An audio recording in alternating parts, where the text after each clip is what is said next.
welcome to ThankPod. It's Friday, and before I start my podcast, I want to thank everyone for supporting my podcast since its inception. Sa pinsan ko kay Archie, shoutout sa'yo, and kay Nad sa mga pinsan ko sa Bicol for listening to my podcast. Shoutout, thank you very much. And sa mga kakasubscribe lang sa channel ko, kay Zed, kay Mark, salamat sa inyo. Sa girlfriend ko for always supporting my podcast and critiquing every podcast that I make. You're very much appreciated. Sa kapatid ko for listening to my podcast kasi lagi niyang sinasabi yun, nakikinig siya kapag tumatay siya. Thank you very much. Kahit minsan kupal ka. And sa Marwans, sana makagawa tayo ng episode someday, somewhere. Sana dito sa bahay. Pero tingnan natin. We'll see kung makakagawa tayo ng podcast episode through audio lang. Pero I think it would be better kung magkakasama tayo sa isang room para yung chemistry, tapos yung pag nakikita kasi natin yung mukha ng isa't isa, mas nakakatawa yun, mas maganda yung flow ng conversation kasi nakikita natin yung reaction ng isa't isa. So I'm hoping na someday masimulan natin yung ganong episode, yung ganong setup ng podcast na to. Pero let's try na lang sa audio muna kung mag-work, kung paano yung logistics nun. Pero for now, I'm kinda doubting, I'm kinda on the edge of it kasi alam mo naman, na-explain ko naman yun sa inyo. So yun, thank you so much for supporting this podcast kahit hindi ganun ka gandang substance yung napuproduce ng podcast na to. It's just me talking shit and having nothing to do. Thank you so much pa rin for anticipating it every Friday. You're very much appreciated. And please stay healthy because I don't want you all catching shit amidst this COVID-19 situation. So, yun. Take care and thank you very much.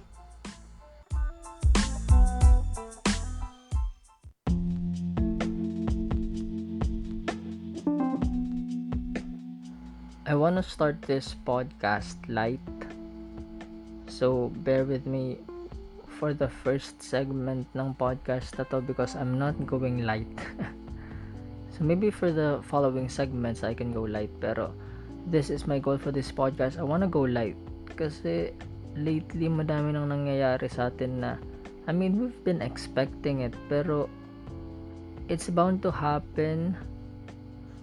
Pero, alam mo yun, yung parang pag nangyari na sa'yo, masyadong heavy. Kaya, yun yung nangyari sa atin ngayon dahil dito sa COVID na to. And yun na nga, na-extend na nga yung ECQ hanggang April 30. Hindi natin alam kung hanggang doon na lang yung extension nun. Pero amidst this situation that we're having, I wanna go light for the next following segments. Pero for now, I have a bone to pick sa mga sinasabing social media activists na minsan nagiging slacktivists instead na activists kasi they're not about that life May mga taong nagtitweet, nag-hashtag ganito, hashtag ganyan, pero after some time, pag nag-die down na yung movement na yun, wala na, back to normal na lang sila. Kasi in the first place, they were not about that life. Meaning, nakakita lang ng hashtag, nagtingin-tingin ng konti, uy, nag-tweet si ganito, nakakilala niya, mag-tweet nga rin ako, hashtag ganito, oo nga. Tapos, after mag-tweet, ano mangyayari? Wala na. Parang, sinabi lang na you've done your part, para sinabi lang na they've done their part. Tapos, wala na. Activism is about being that life. Hindi yung tipong fad lang na or hashtag lang. Revolution isn't built on hashtags alone. Kailangan mo ng action. Kaya kung magiging activist ka, I mean, don't slack off. bring it on, kumbaga, kung mag-hashtag ka in the first place, sabihin mo and be a part of it. Hindi yung tipong nag-hashtag ka lang for the sake of hashtag, for the sake of being part of something na hindi mo naman talaga sineryoso in the first place, 'di ba? Kasi madami diyan nagrereklamo. Ano ba ginawa mo sa part mo bago pa yung sabihin nating hashtag na yun nangyari? Ano bang ginawa mo in the first place? Alam mo naghihirap yung taong bayan, ano ba yung ginawa mo? May nagawa ka na ba? Kahit pa sabihin mag-donate ka man lang, nagawa mo na ba yun?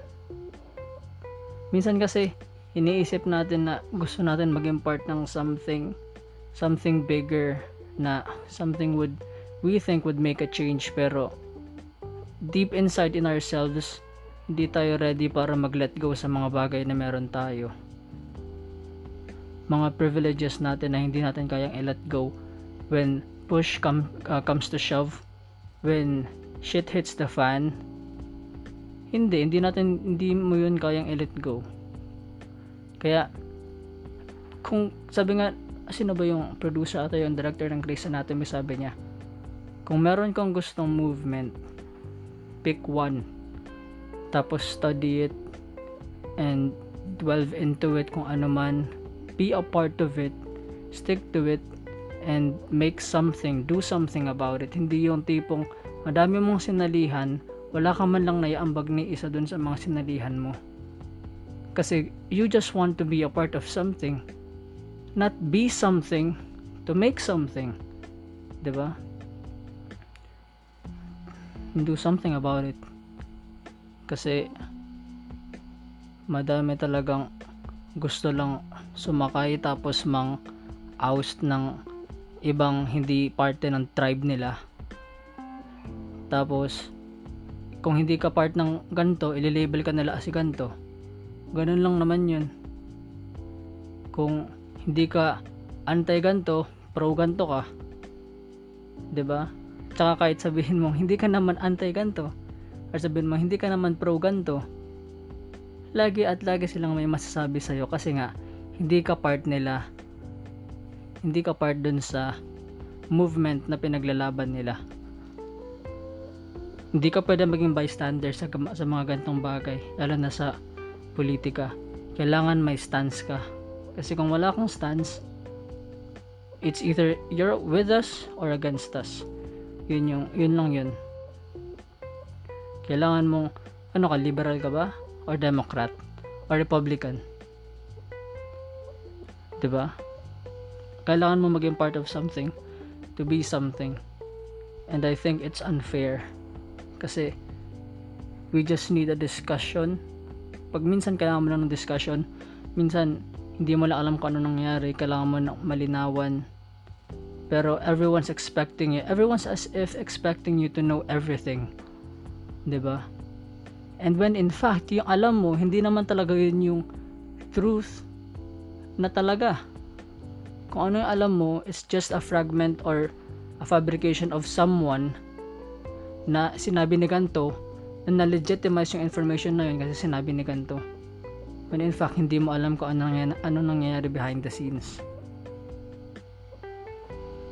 Kaya kung anong alam mo ngayon na feeling mo tama, think twice and research, backlog kung ano bang talagang pinagmulan ng information na yun, kung sinong propaganda ang nagsabi na yun. Kasi walang panalo sa sa politika. Walang panalo kasi lahat may kanya-kanyang agenda. Knowing na ang tao hindi ganun ka, lalo na sa politika, tapos ina-expect mong maganda, mababait mga tao, lahat ng tao sa politika, lahat yan may vested self-interest.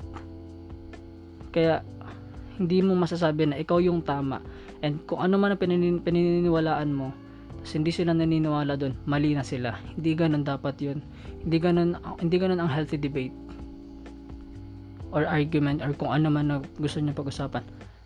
Pero yun, kung gusto mo maging part ng movement, live that life. Hindi yung half-assed ka lang na mag-hashtag ka dyan tapos you're just doing it for self-promotion. So yun lang sa akin. That's it for this not so light segment ng podcast na to. Because we're moving into some light shit. Mag-suggest ako ng anime na pwede nyo mapanood and some manga, tapos movies na pwede nyo mapanood kung gusto nyo lang naman. Kasi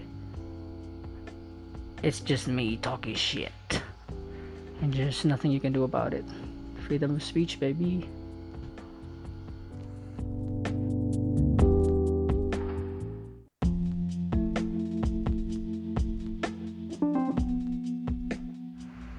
So, back to sa gusto kong i-share sa inyong anime.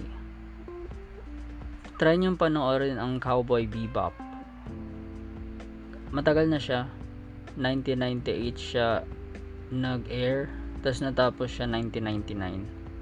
So, mga kaedad ko tong anime na to. Kung mahilig kayo sa sci-fi, mahilig kayo sa noir, or sa western, lahat ng genre na yon nasa Cowboy Bebop. Kung mahilig kayo sa anime na may magandang soundtrack, mahilig kayo sa anime na may magandang character arcs, character development, and story arcs in general,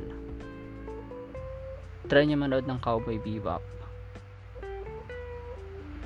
Nakalimutan ko na siya actually, kaso may nakita akong video sa YouTube about sa Cowboy Bebop. Since last na pagpanood ko dito, mga high school pa ako, tapos pinanood ko ulit siya, and I forgot kung gaano kaganda yung anime na yun. Di nga ako makapaniwala sa sarili ko na nakalimutan ko yung anime na yun eh. Pero to think na maybe nostalgia lang for my part, kaya sobrang ganda-ganda ako sa anime na yun. Pero see for yourself kung trip nyo rin yung mga ganong anime. Kasi for me, sa pagkakaalala ko, isa yun sa mga anime na nag-open up sa akin sa iba pang anime. Parang kumbaga gateway anime siya for me. Since yun naman talaga yung title ng Cowboy Bebop, gateway anime, talagang kung hindi ka fan ng anime before, or kung fan ka man ngayon, I think para to sa inyo. Kasi it doesn't discriminate eh. Hindi siya yung tipong mga anime ngayon na ang corny, mga puro na lang kalibugan, puro na lang mga, alam mo yun, yung mga pambata na nagki-cater sa kalibugan ng kabataan. Ito may substance to eh. Kung baga, madaming videos na nagsusupport sa claim na isa to sa best animes of all time. Pero in my opinion, top 3 to sa animes na para sa akin. Kasi sobrang ganda niya eh.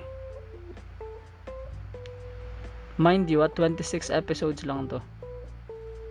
2 seasons ata siya. And lahat ng episodes na yun pwede nyo mapanood sa YouTube. Doon ko lang din siya kasi ulit pinanood. Medyo kung gusto nyo ng higher quality, you can check Adult Swim. Meron sila doon. Yun nga ata yung pinakamatagal nilang anime na ini-air eh. Pero doon may HD sila doon na quality.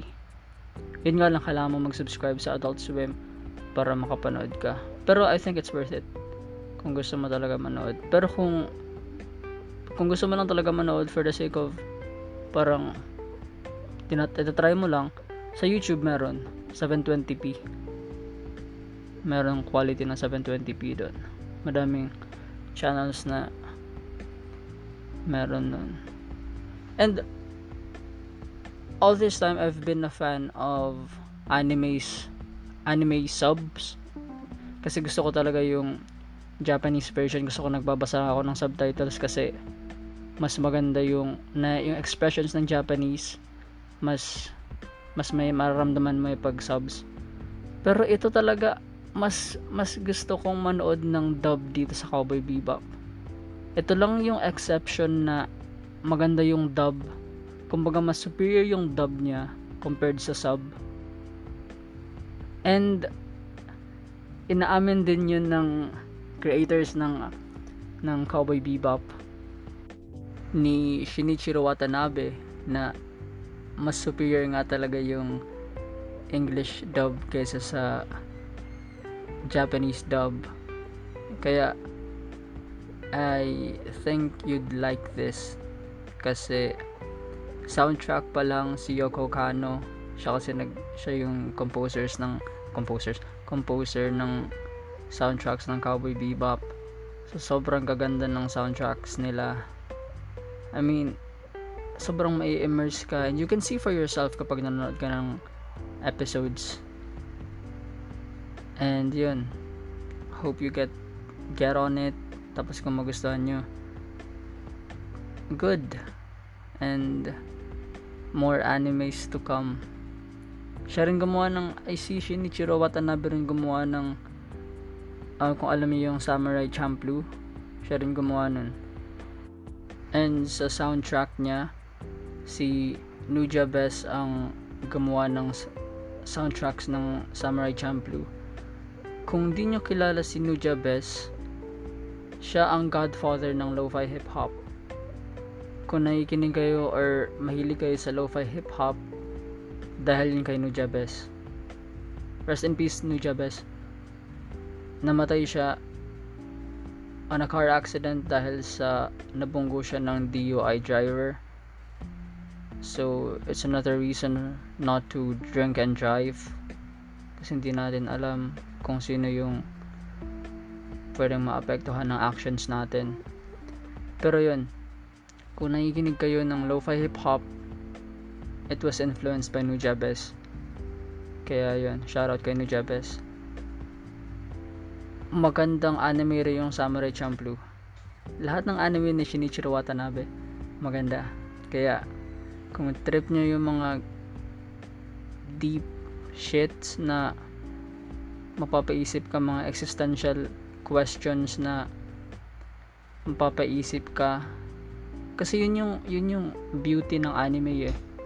Aside sa movies, yung mga animes kasi minsan sila yung nagbibigay lesson sa atin. Yung mga nanonood ka lang tapos mapapaisip ka, oh shit, oo nga no. Tapos mapapaisip ka sa buhay mo na nakaka-relate ka, tapos in a way natututo ka, na nafe-feel mo kung ano nafe-feel ng characters, tapos nakaka-relate ka in a way na aapektuhan nito buhay mo rin, and learn from their mistakes. Diba? Kung gusto niyo ng mga ganong anime, try checking out Cowboy Bebop and Samurai Champloo. So yun, maganda talaga yun, I swear. And continue trip, okay, I respect that. Pero yun, try it.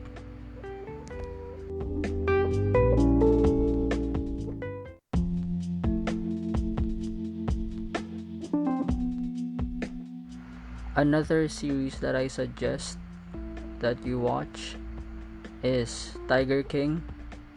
It's a documentary on Netflix. Kung meron kayong Netflix, you can check that out. About siya sa underworld big cat breeding. Tungkol kay Joe Exotic, kay Doc Antle, kay Carol Baskin. Silang tatlo, may-ari sila ng mga big cat zoos. Itong si Joe Exotic, dati gusto niya lang talagang mag-alaga ng big cats for the sake of saving them, diba? Yun naman talaga yung kumbaga main motivation ng mga taong to in the first place. Pero in the long run, minsan kasi yung power na meron ka sa pag-aalaga ng big cats, yung pera na nakukuha mo sa zoos, sa zoo mo, sa pag-aalaga mo ng big cat, minsan naapektuhan nito kung paano ka mag-isip Na ito si Joe Exotic, spoiler alert, nakulong siya. Kung bakit siya nakulong, panoorin nyo na lang dun sa documentary. Pero it's a known fact na nakulong siya kasi he's been in the news for the past decade kasi madami rin siyang ginawa. I mean, hindi naman maling ginawa, pero spoiler alert din, tumakbo kasi siya for for president nung elections.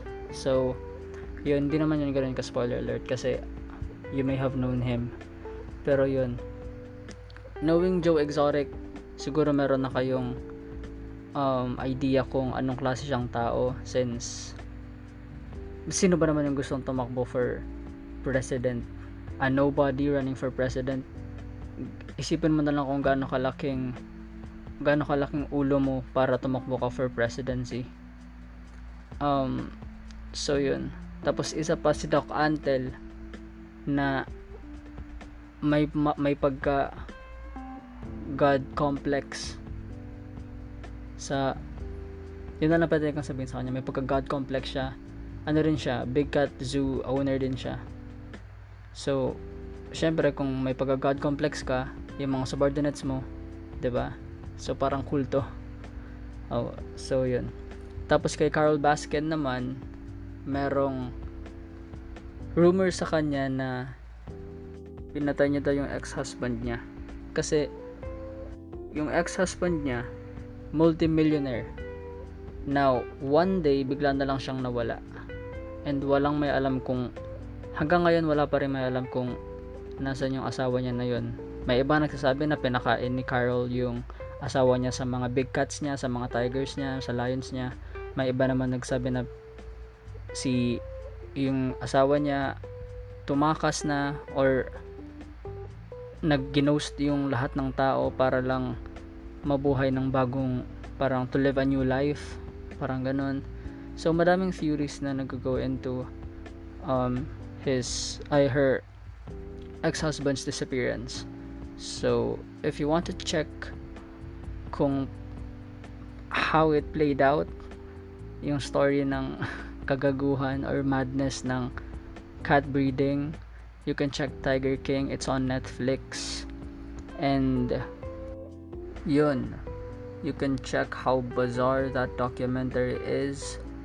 Tapos, and yun, see for yourself. Kasi sobrang dami talagang nangyari. Minsan, akala mo ganito yung nangyayari sa story, tapos bigla na lang ganito. Talagang roller coaster ride, kumbaga. So yun, check it out. I think that's it for this episode.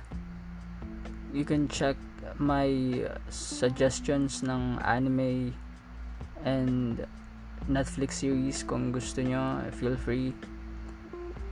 I think that's it. Thank you for listening, and I'll see you next week.